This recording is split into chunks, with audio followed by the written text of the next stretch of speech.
Shalom à tous. Alors, Baruch Hashem, ce Shabbat, c'est un très grand Shabbat, parce qu'on va lire la Parasha Vayechi et on va terminer le livre de Bereshit. On va découvrir ensemble dans ce cours quelque chose d'incroyable.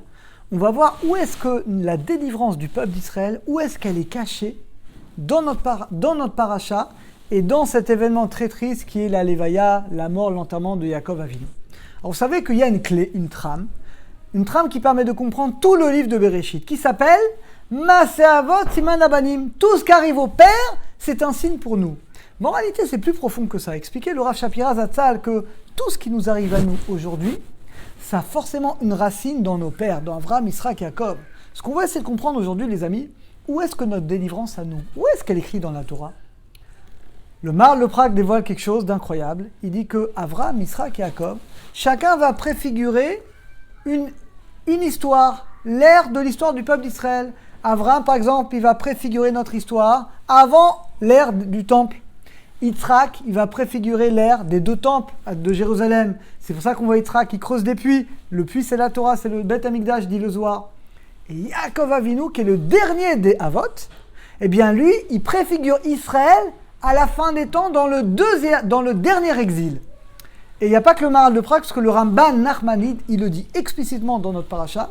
Il dit que notre paracha, donc Yaakov Avinu, préfigure le dernier exil, donc l'exil dans lequel on est aujourd'hui. Et pourtant, les amis, le dernier événement du livre de Bereshit, quel est le dernier événement? Et c'est triste de finir là-dessus, c'est la mort et l'enterrement de Yaakov Avinu. Mais logiquement, le dernier événement qui est écrit dans le livre de Bereshit doit correspondre, d'après ce qu'on a dit, d'après ce que dit le Maharal et le Ramban, ça doit correspondre au dernier événement que nous, le peuple d'Israël, on doit vivre à la fin des temps. Et là, on a un problème. On a un problème, les amis, parce que le dernier événement, c'est pas quelque chose de très joyeux, au contraire, c'est la mort, l'enterrement de Yaakov Avinu. Alors, qu'est-ce que ça veut dire pour nous? Où est cachée la fin des temps dans la vie de Yaakov Avinu? C'est ça la grande question, les amis. Maaseh Avot Siman Abanim, donc tout ce qu'on vit, c'est dans la vote. Et on dit que Yaakov Avinu représente le peuple d'Israël à la fin des temps, c'est nous aujourd'hui. Donc notre fin des temps, elle est cachée où dans la vie de Yaakov Avinu? Où est-ce qu'elle est cachée dans notre paracha? C'est ce qu'on va découvrir ensemble, Bezrat Hashem. En réalité, et on va voir la force du Midrash, on va voir trois clés. On va avoir trois clés qui vont nous permettre de voir que même à l'intérieur de l'enterrement de Yaakov Avinu, en réalité, il y a des signes de la délivrance future. Regardez. Premièrement, c'est écrit dans Rashi. Rashi nous dit que lorsque vous savez que donc les enfants d'Israël, avec une très grande procession, ont pris le corps de Yaakov Avinu, ils sont partis d'Égypte pour l'enterrer en Israël, à Hebron, dans Marat Marpella. Et sur le chemin, qui est venu nous attaquer? Eh bien, nous dit Rashi, les rois de Canaan et les princes d'Ishmaël sont venus, ils ont dit on va en terminer avec les Bnei Israël.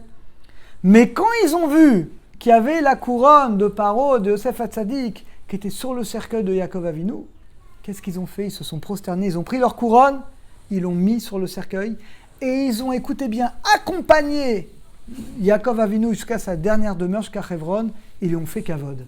Alors cet événement, qui est écrit comme ça dans Rashi, il paraît anodin, mais en réalité c'est extraordinaire. Pourquoi c'est extraordinaire? Parce qu'à la fin des prophéties de Ishaïa, celui qui veut voir, c'est dans le 66e chapitre, à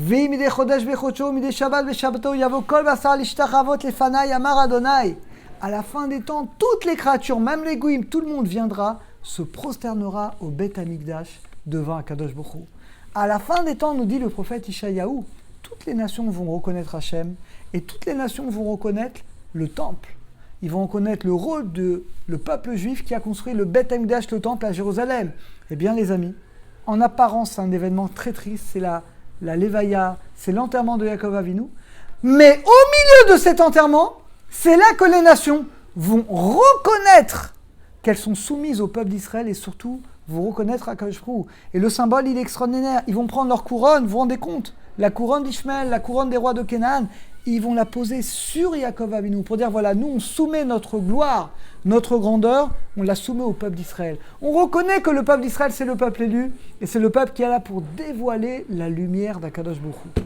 Ça les amis, c'est la première allusion où on voit que dans l'enterrement de Yaakov Avinu, il y a en fait une allusion à notre fin des temps, eh bien la reconnaissance des nations. Deuxièmement, le Ramban. Le Ramban, c'est prophétique, il a vécu il y a presque 1000 ans. Le Ramban en Espagne, Nachmanide, il écrit quelque chose d'incroyable. Il dit, de même que Yaakov Avinu, il est revenu mort en Eretz Israël, il est mort en Égypte, il a été enterré en Eretz Israël. Il dit de même à la fin des temps, les Juifs reviendront sur leur terre, mais reviendront comme des morts. C'est-à-dire qu'au niveau spirituel, on sera très bas et on sera comme des morts comparé à Yaakov Avinu. Les amis, je ne sais pas si vous vous rendez compte, il y a presque 1000 ans, le Ramban, il savait déjà qu'à la fin des temps, comme c'est écrit dans la Parashat Nitzavim, les Juifs reviennent sur la terre d'Israël, Kibbutz Galouyot, c'est la réunion des Juifs en Eretz Israël, mais on va revenir à un niveau spirituel très bas. C'est vrai que si on se compare aujourd'hui aux générations d'avant, on est à un niveau spirituel très bas. Il faut rappeler également qu'une partie du peuple juif qui a beaucoup œuvré pour le retour des Juifs en Eretz Israël, pour construire la terre d'Israël, bien souvent c'était des gens qui étaient malheureusement aux antipodes de la Torah. Il y en a même qui voulaient convertir les Juifs au christianisme. Incroyable. Et bien c'est ce qu'il dit le Ramban. On revient dans la terre d'Israël, mais on revient avec un niveau spirituel très bas. Comme un mort au niveau finalement spirituel. Donc regardez, d'un côté Yaakov Avinu il est mort, mais de l'autre côté il revient en Israël. Et ça préfigure l'Alia, le retour des Juifs en Eretz Israël, qui est bien entendu un signe évident de la fin des temps, comme la Torah nous dit dans la Parashat Nitzavim. Mais c'est pas tout, il y a une troisième allusion. La Gemara, elle est dans Ta'anit, page 5a. La Gemara dit que Yaakov l'omet, Yaakov il n'est pas mort. La Gemara dit, comment ça il n'est pas mort? La Torah relate son enterrement, on va même l'embaumer, on va pleurer 40 jours et 30 jours. La Torah, il y a plusieurs versets, comment on dit qu'il n'est pas mort? La Gemara dit non. On compare Yaakov à sa descendance. De même que sa descendance, les 12 tribus et nous, on vit éternellement. De même, Yaakov, il n'est pas mort. Alors, c'est intéressant, les amis, que le patriarche qui va s'identifier le plus à nous, c'est Yaakov. Je vais vous donner une preuve. Yaakov, il a 3 noms. Yaakov, Israël, une fois qu'il a gagné la guerre contre l'ange des Saves, et Yeshurun, ce sont les 3 noms de Yaakov. Et bien, ce sont les 3 noms du peuple d'Israël, parce que dans la Bible, dans le Tanakh, comment on nous appelle? On nous appelle des fois Yaakov, on nous appelle Israël, et on nous appelle Yeshurun, qui sont les 3 noms personnels. On ne nous appelle pas Abraham, on ne nous appelle pas Israël, mais on nous appelle par ces 3 noms. Pour dire finalement que Yaakov, il est éternel. Bah, comme le peuple d'Israël, nous, le peuple juif, on est éternel. Et bah, comme finalement Yaakov. Donc regardez, d'un côté, on nous dit que c'est la fin, c'est l'enterrement de Yaakov, c'est terrible. Mais de l'autre côté, regardez le Midrash. De l'autre côté, bah, on a dit, d'abord, on revient en Eretz Israël, les nations reconnaissent la royauté d'Hachem, le rôle d'Israël, et en plus on a dit qu'on est éternel. La Gemara dans Sanhedrin, page 97a, elle dit que le Mashiach ne viendra que quand on sera totalement désespéré de sa venue. Alors tu dis, mais je comprends pas, c'est pas logique. Le Mashiach devrait venir quand on va l'attendre. Non, la Gemara dit non. Quand tu l'attends plus, il viendra. Tant que tu l'attends, il viendra pas. C'est ce que dit la Gemara. Ben regardez, c'est justement dans l'événement le plus triste de tout le livre de Bereshit, c'est notre paracha, la mort de Yaakov, l'enterrement d'Israël, cette procession-là incroyable qui va venir d'Égypte jusqu'en Israël. Et bien c'est justement dans l'événement le plus triste, c'est le début de l'esclavage, c'est dans l'événement où il y a le plus de désespoir, eh bien c'est là que va germer la délivrance. Parce que c'est justement dans cet enterrement qu'encore une fois les nations reconnaissent notre rôle, ils vont reconnaître Akadosh Baruch Hu, les Juifs reviennent en Israël, et finalement c'est le dénouement de l'histoire. Donc finalement c'est justement dans l'obscurité la plus grande que va jaillir la lumière. C'est dans la paracha la plus triste, a priori, que la délivrance du peuple d'Israël finalement est cachée. Et pour terminer, je vais vous donner un exemple quelqu'un qui va illustrer tout ce cours. Eh bien, c'est le plus grand de tous les rois de notre histoire qui va mériter d'être l'ancêtre du Mashiach, David Améler.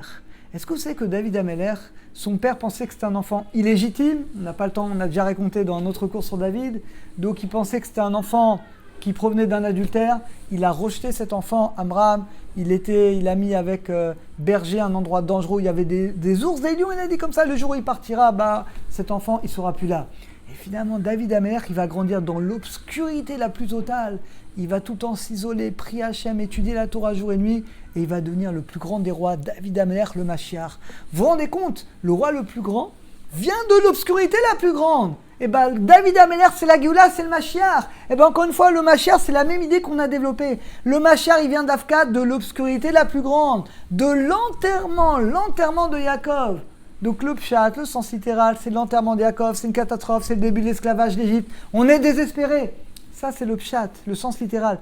Mais d'après le Drash, d'après une vision plus profonde des choses, en réalité, pas du tout. En réalité, Israël est éternel, comme Yaakov est éternel, il n'est pas mort. Éternel, les Juifs retournent en Israël, comme Yaakov, il retourne en Israël, et finalement, c'est de cette situation que va germer finalement la délivrance. Et bien, dans notre vie, c'est pareil, les amis. Chacun dans sa vie, il a ses épreuves. On a tous une dose d'obscurité dans notre vie. Chacun a ses épreuves. Et bien, ce qu'on doit, les amis, on doit être capable de dépasser le pshat. On doit dépasser les apparences, on doit dépasser chacun les épreuves qu'on vit, que ce soit personnelles, soit les épreuves mondiales, que ce soit cette épidémie, tout ce qu'on voit. On doit être capable de déchirer ce voile de la nature pour voir que derrière, il y a la délivrance. Derrière, c'est Akadosh Baruch Hu qui est en train de faire le tri, qui est en train de montrer qu'il est là. Et c'est ça, les amis. Donc la délivrance d'Israël, elle est cachée justement dans notre paracha. Elle est justement cachée dans cet enterrement de Yaakov Avinu, qu'on ait juste le mérite de le voir, de le dévoiler, et qu'on ait tous le mérite de déchirer toute cette apparence, tout ce sens littéral de notre vie et de la vie du peuple d'Israël pour voir qu'en réalité, eh bien, c'est la délivrance qui se prépare, qu'on arrive tous prêts au dévoilement de la délivrance Bekarov très bientôt. Amen, va amen.